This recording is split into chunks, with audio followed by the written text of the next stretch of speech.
post her statement up online with the information pertaining to how to contact David before. Are you planning on filing a suit against the city For what? for the arrest? We're not talking about that. Okay. You say posted online. What's the site that you post at? Don't Shoot Portland on Facebook. And we're working on a new website right now. Yes, ma'am. How do you feel about our state song so proudly on display in our state legislators, the state capitol? That's all about white people's supremacy. We need somebody to write a new state song. Our state song is an embarrassment. And it's etched and on display. It's like everybody that visits has to walk. You have to walk by it. I actually, when we went to Salem to, the legislators or whatever, I laid on the gold plate, and when I got up, they were threatening to arrest me. So when I got up, they wiped off the plate, and I think that's kind of symbolic of how Portland treats us. And if you look on the walls of these paintings, you see, I believe it was, if I remember correctly, like Native Americans and how the Pilgrims came over here and like basically stole the country, the thugs that stole the country. So I think that's interesting how that's in the state building. So that's how I would answer that. Like, I'm not interested in changing the song, but I mean, if enough people nudge me a little bit, I might write up something.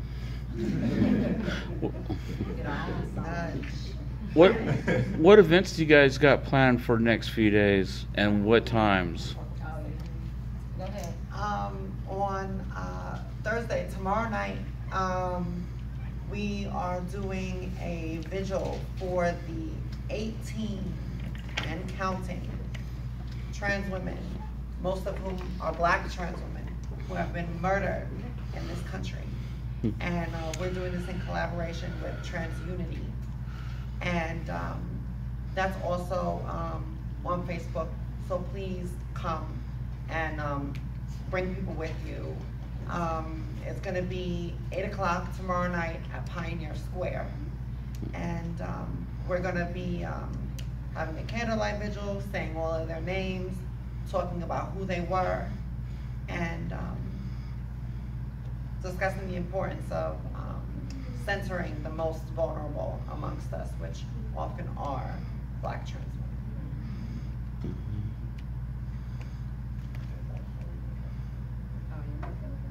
women. Talk about Sunday first. Okay, and then on Sunday, we have again a sign making rally out at the Columbia International Coffee Cup and Cafe from 1 to 4, and we encourage everybody to come out there. That event is set up. We encourage people to come out there for that event again because we want to get to know our community. We want people to sign up as volunteers. We want to help that business because he really needs our support right now. He's wanting to stay open, and he's been sending word out to community that he is in trouble with, staying open. He's a black business out there that serves our community. They have a breakfast program there that's ran by the All African People's Republic Revolutionary Party.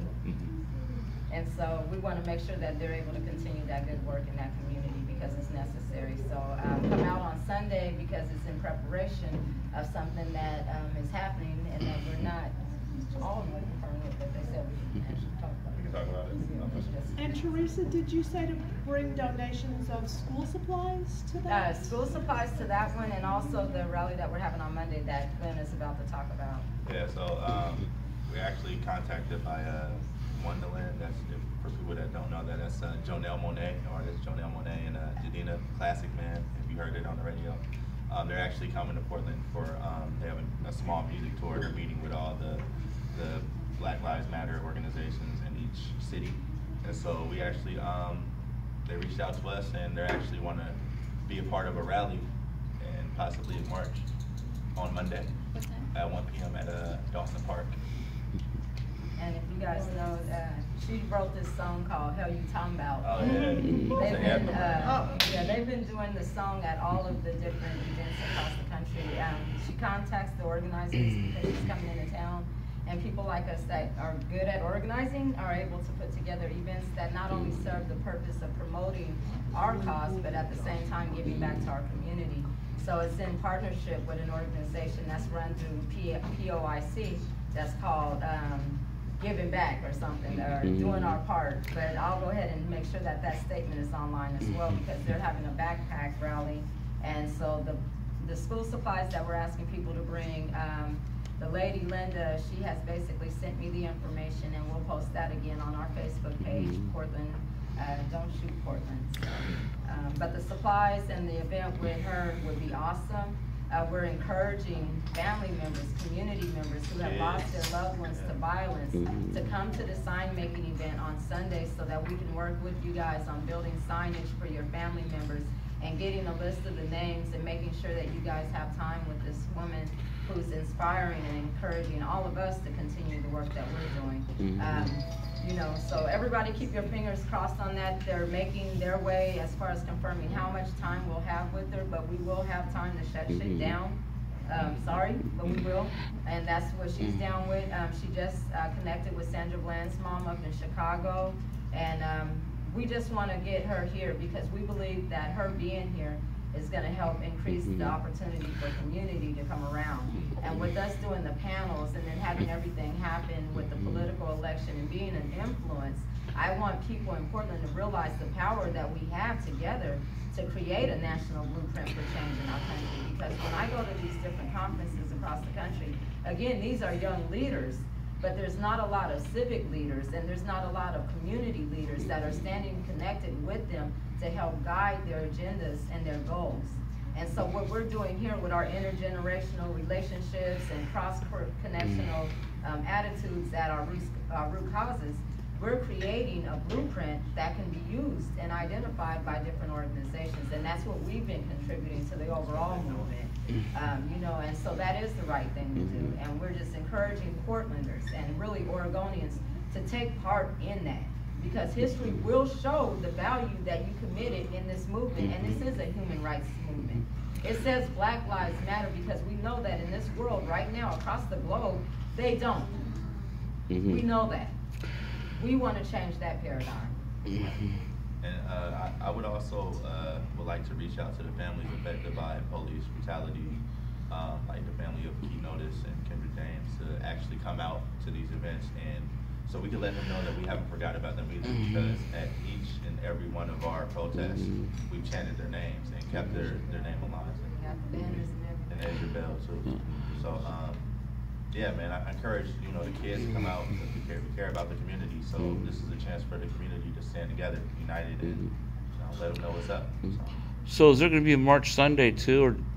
No, Sunday is just a community unity day. We're going to be talking to we got lodges and stuff that are coming out. We got organizations that have never stood with us on the front line that want to connect with us. And so we've invited all of them to come and connect with us all day. We said, well, come support a Black business, and we'll be there supporting them, and we'll make signs together and talk and see what we can do together to build. And so it's going to be a full day of just connection and community. Where's that located at? It's at the Columbia International Cup Coffee. It's on Newman. It's on New, it's in New Columbia, right? And I'll post it on the Don't Shoot Portland page. I kept everything electronic today. I should have done it. Yeah, you should have. We'll have it equal. Okay, so did anybody else have any questions you want to? Anybody? I was gonna maybe ask, what do you guys think about Hillary Clinton and how she's, as the former State Department head, she has killed thousands of Black people and people of color around the world and supported wars and stuff like that. So, like, I would say she's like not even worth talking to myself. Well, yeah, there's a lot of news that came out about that today, and even the conversation that she had with the Black Lives Matter people. And I first kind of got upset about it when Bill Clinton attended the NAACP event a couple of months ago, or a couple of weeks ago, and he admitted to it and got cheers and claps and everything. And I was like, whoa, like, where is the reparation? Where is the resolution? What are you going to do to solve this problem? Not only admitting it and saying that I am the cause, or I am the major part that was concerned with incarcerating all of these youth without a measure of what the quantitative outcomes would be. Yeah, But and just, then you have the just Clinton Foundation. acknowledgement with no reparation makes no sense. And then I was kind of insulted by the dialogue that I saw on the video that was on Democracy Now! With the dialogue with the Black Lives Matter people. She wouldn't have gotten to talk to us that way, I know that, because I'd have been like my police or whatever, but she could have disrespected us that way. When we got upset about the Arizona woman that put her finger in the president's face, when she did this, that was the same issue that I had with Hillary doing what she did. And I don't have anything against politicians personally, period. I just look at job descriptions and I want outcomes. But that was a very insensitive action on behalf of her with that attitude. That's very insensitive, and especially with the dialogue that was happening. In consideration of historical context, we have to be more sensitive to the way that we relate to these causes, because we are fighting for our lives. We don't care too much about legislation when we know that our actions are changing policy immediately. We're fighting for our lives. So to be sensitive to those attitudes and these concerns is just something that we're asking America to do. That's why we're having this conference now, and that's why some media outlets are not sensitive to it, because it is a human rights fight that is continuing.